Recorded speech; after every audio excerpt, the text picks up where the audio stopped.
Olá a todos os pais, mães responsáveis e também, especialmente aos alunos e alunas do quinto ano B. Aqui é o professor Amaro e vou estar passando agora as orientações das atividades a serem realizadas em casa, né? Mais uma semana de atividades em casa devido à pandemia. Infelizmente estamos impossibilitados de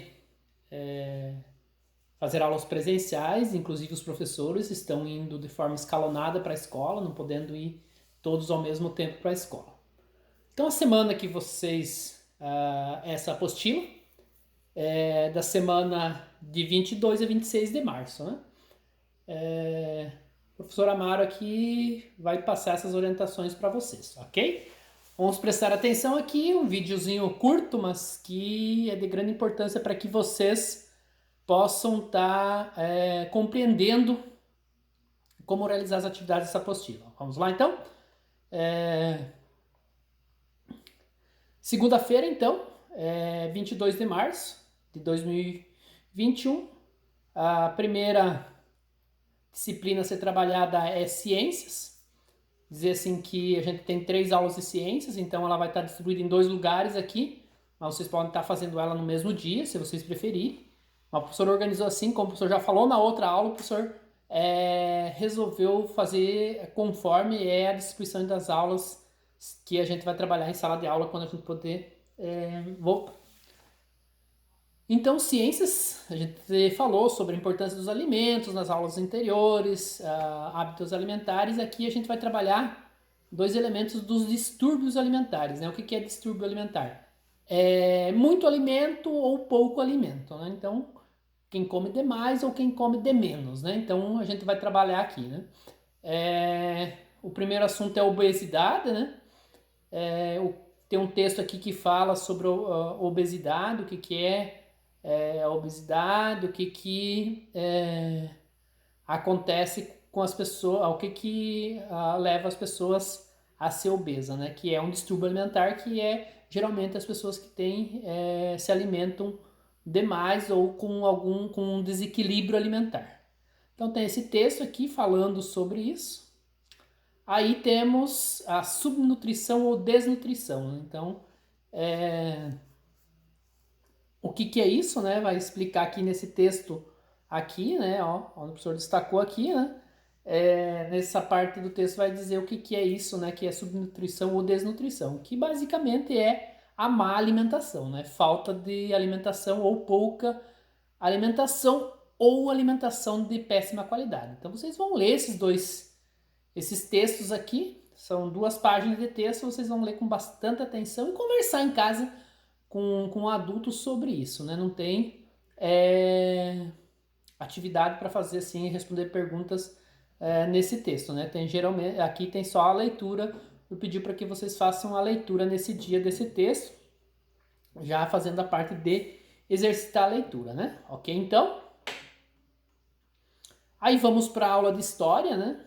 A gente estudou um pouco na história, um pouco de alguns elementos já do nosso município, e aqui a gente vai ter um pouco sobre o surgimento do nosso município, né? Do nosso município de Beltrão, né? Um pouco da história do município de Beltrão, né? Vocês já estudaram no 4º, no 3º ano, enfim, mas não vale, nunca é demais a gente estar relembrando disso para conseguir o conhecimento melhor do nosso município, né? Então tem esse texto explicando ele, né? De como que surgiu o município de Francisco Beltrão, né? Então, nesse primeiro momento aqui da história do município, aí aqui é onde tem essa parte em negrito, o professor pede uma coisa, né? Agora que você conhece um pouco da história do nosso município, o município de Francisco Beltrão, é sua vez de fazer uma pesquisa sobre o bairro onde você mora, né? Então, em seguida, você vai conversar com uma pessoa mais velha, né? Pode ser seus pais, avó, avô, tio, enfim, alguém que seja mais velho que você e conheça um pouco da história do município, né? E vai para que eles contem para você sobre o surgimento do bairro onde você mora, né? dizer assim que quem mora na Cango foi o início de Francisco Beltrão foi no bairro da Cango, né? Ali em cima fala, né, que o início foi. Então tem muita coisa para contar quem mora na Cango, né? Então converse com pessoas mais velhas. Só lembrando que a gente não pode sair para qualquer lugar assim procurando pessoas para conversar. Vamos ficar na nossa família. Não vamos, se a gente não mora com nossos avós, não vamos ir para casa da avó, porque a gente tem a questão da pandemia. Se você não está visitando seu avó, não é porque seus avós, não é porque o senhor está pedindo fazer uma atividade que você vai visitar, né? É dentro da família onde você vive, né? Conversar não pode pôr em risco os nossos familiares com a pandemia para fazer atividade. Então você vai conversar com alguém, né? O senhor sugeriu aqui, porque a gente sabe que tem várias pessoas que moram com os avós, ou tio, enfim, né? Vão conversar sobre isso. Se não, conversa com quem está ali perto de você que é mais velho, ou se tiver, pode também pesquisar na internet, né? Então aqui tem as linhas para você estar escrevendo sobre essa redação, esse texto sobre a história do bairro onde você mora. Na segunda-feira a gente também tem aula de português, né? Nesta aula de português também a gente vai continuar exercitando a escrita, né? A produção de textos, né? Nessa aula de português vamos trabalhar uma produção de texto. O tema da produção será: o que mais gosto do meu bairro? Portanto, vamos escolher algo que gosto do bairro onde vivo, com minha família. E vou escrever um texto sobre isso, né? Então você vai escolher um lugar no bairro onde você mora aqui. Não precisa ser esse, o título não precisa ser o que eu mais gosto do meu bairro. Você pode dizer o parquinho, a igreja, a praça, enfim, você vai escolher um lugar onde você mais gosta, para que você produza um texto, né? Então você vai escolher esse lugar do teu bairro e escrever esse texto, né? Lembrando aqui, ó, tem um finalzinho aqui, ó, um lembretinho aqui, lembrando os passos que devo seguir para produzir um texto, né? Lembrar também da pontuação correta. Uma dica: faça um rascunho antes de passar para a folha definitiva, né? Pega um caderno lá velho que tem umas folhas em branco e produza lá primeiro o texto, ok? Então vamos lá, lembrando da introdução, do desenvolvimento e do fim do texto, né? Da conclusão, né? Lembrando de organizar esse. No mínimo, você escrever um parágrafo para introdução, 2 parágrafos para o desenvolvimento e 1 parágrafo para a conclusão. No mínimo, 4 parágrafos, ok? Bora lá então escrever, lembrando que essa folha aí é para passar definitivo, tá bom? Não é para estar escrevendo agora, né? Faça o rascunho primeiro. Vamos lá? Terça-feira, então, dia 23 de março de 2021, aula de matemática, números, geometria e medidas. Então vamos continuar, né? A gente já mediu algumas coisas dentro de casa, já fez algumas contas sobre a nossa casa, né? No espaço com a nossa família, onde a gente vive. Então vamos continuar fazendo algumas coisas, né? Agora que a gente sabe o que são medidas de comprimento, vamos realizar as atividades a seguir, né? Então agora vamos medir algumas coisas da sua casa e também algumas distâncias, né?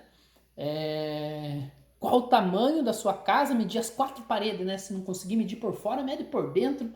Como é que é o tamanho das 4 paredes da casa de vocês e some quanto que dá essas 4 paredes, ok? A letra B, qual o tamanho das paredes do quarto onde você dorme? Das 4 paredes lá do quarto, então você vai medir. Aí tem uma distância aqui. Qual a distância de sua casa até a escola? Então você não vai sair lá na rua com metro medindo metro por metro, né? Vai conversar com um adulto para ver qual que é a distância da sua casa até a escola onde você estuda, né? Até a escola Frei Deodato. A letra D, qual a distância da sua casa até o local onde você mais gosta do seu bairro? Lembra que lá em português vocês escreveram sobre o lugar da onde você lugar que você mais gosta do seu bairro, então qual que é a distância da sua casa até lá? Vamos colocar aqui.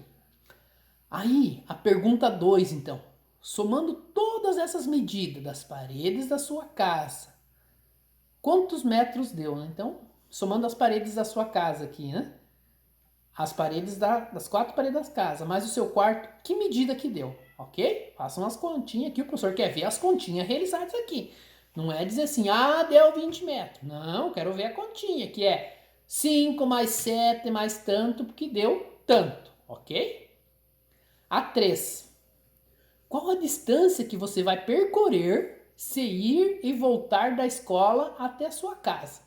Então, se deu 200 metros da tua casa até a escola. 200 metros. Se eu ir 200, se eu voltar, mais 200. Então, 200 mais 200 são 400.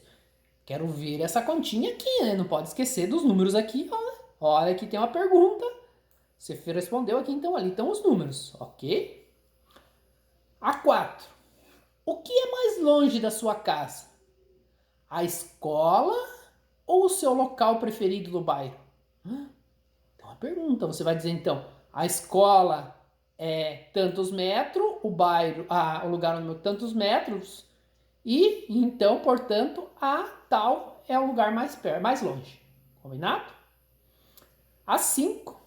Se você somar a distância de sua casa até a escola, mais a distância da sua casa até seu lugar preferido, o seu lugar com mais. A sua casa até o local que mais gosta, qual a distância que você vai percorrer, né? Se eu ir uma vez na escola e voltar, ir uma vez no local onde eu mais gosto, no meu bairro, e voltar, quanto que eu vou percorrer? Ok? Beleza? Então, isso aí é as atividades de matemática de terça-feira. Então, aqui, terça-feira tem aula de ciências também. Então, tá aqui as atividades de ciências. Vai continuar, né? Aqui, ó, hábitos alimentares. A partir da leitura realizada na aula passada, responda as atividades abaixo. Olha aqui, responda, observe a imagem abaixo e responda as questões. Então, aqui eu tenho uma imagem, né? E aqui tem algumas perguntas. Você considera saudáveis os hábitos das crianças da imagem? Me explique. Quais hábitos você indicaria às crianças da imagem? Em sua opinião, por que distúrbios alimentares estão afetando as crianças e o adolescente? Ok? Então tem essas perguntinhas para você estar respondendo em relação ao texto, ao que a gente já estudou e principalmente sobre esta imagem. Ok? Quarta-feira, então, dia 24 de março, geografia, divisão do nosso município, do nosso perímetro urbano de Francisco Beltrão, né? Não é só do município. Então tem esse mapa aqui. Nesse mapa aqui estão vários bairros de Francisco Beltrão. Pode ser que tenham alguns que não estejam aparecendo aqui devido à organização do mapa. Pode ser que alguns bairros não apareçam. Então, a partir de olhar esse mapa aqui, você vai responder as questões abaixo. Identifique no mapa acima onde fica o bairro onde você mora. Se ele não estiver no mapa, escreva o nome abaixo. Então se ele está aqui no mapa, você vai pintar aqui. Eu moro aqui. Ixi, já estou dando a dica aqui para todos, né? A maioria eu acho que mora aqui assim, nesse bairro aqui, né? Não vou falar o nome. Então você vai destacar ele aqui e escrever ele aqui. Se for outro, se for outros bairros, vocês também vão tá respondendo aqui, né? Ok? Beleza, então? Essa é a pergunta 1. A 2, qual o nome da rua onde você mora, né? Então você vai dizer, eu moro no bairro tal, na rua tal. Beleza? Então você tem duas coisas aqui, o bairro e a rua. Agora, na 3, você vai exercitar um pouco da criatividade de fazer um desenho, né? Então desenhe abaixo o caminho da sua casa até a escola. Coloque o nome da rua e algumas referências que você tem até chegar na escola. Ok? Então aqui, desculpa. Então aqui você vai fazer um desenho de um mapa com o nome das ruas lá na sua casa. Eu saio lá da rua Santa Maria, vou para a rua São José, viro na São José, eu viro lá na esquina da rua São Judas Tadeu, que é a rua da escola, mas lá na esquina tem a panificadora, lá na outra tem de referência a casa do meu colega tal. Então isso você vai desenhar lá no mapa, né? Você coloca a rua lá e aí você vai marcando essas referências. Combinado, então? Na quarta-feira também tem português na aula, né? Aula de português. Leia o texto e faça a interpretação. Então aqui tem um texto, a velha contrabandista. O Sérgio Porto, que é o autor, ele tem esse texto aqui sobre a velha contrabandista. Vocês vão fazer a leitura desse texto e fazer a interpretação dele, né? Respondendo as questões aqui do texto. Facinho esse, né? Não vou nem explicar muito essa interpretação de texto, que vocês já cansaram de fazer a interpretação de texto. Leio 1, 2, 3 vezes para conseguir responder bem certinho as perguntas, ok? Quinta-feira, então, os professores, dia 25 de março, os professores da hora atividade vão estar mandando atividades. Sexta-feira é matemática, a gente vai trabalhar com multiplicação. Vamos entender para nunca mais esquecer a multiplicação. Realize a leitura e atividades de multiplicação. Então tem aqui, ó, multiplicação. Multiplicação é uma das 4 operações básicas da aritmética, aqui, ó, explicando o que é multiplicação, dizendo aqui bem certinho, de detalhes por detalhes, como é que a gente faz a multiplicação, mostrando, relembrando, né? Vocês já estão fazendo multiplicação desde o segundo, terceiro, quarto e agora no quinto ano fazendo atividades de multiplicação. Mas a gente tem que exercitar para que nunca a gente esqueça, ok? Então tem explicando aqui bem certinho como que faz as continhas de multiplicação. E aí vamos treinar, né? Então algumas atividades de multiplicação. Combinado? Então essas as atividades da semana de 22 a 26 de março. Lembrando que na sexta-feira também tem professores que mandam atividades da hora atividade, né? Então na sexta-feira o dia inteiro os professores mandam, e na sexta-feira meio período, metade do período, né? Tem 2 aulas de matemática e as outras 2 aulas são de hora atividade. Combinado? Boa atividade para vocês, boa semana, se cuidem. A gente precisa cuidar desse vírus terrível quanto mais possível, ficar em casa para que a gente não circule esse vírus aí pela cidade. Vamos exterminar ele. Beleza? Então, quinto ano, boa semana mais uma vez.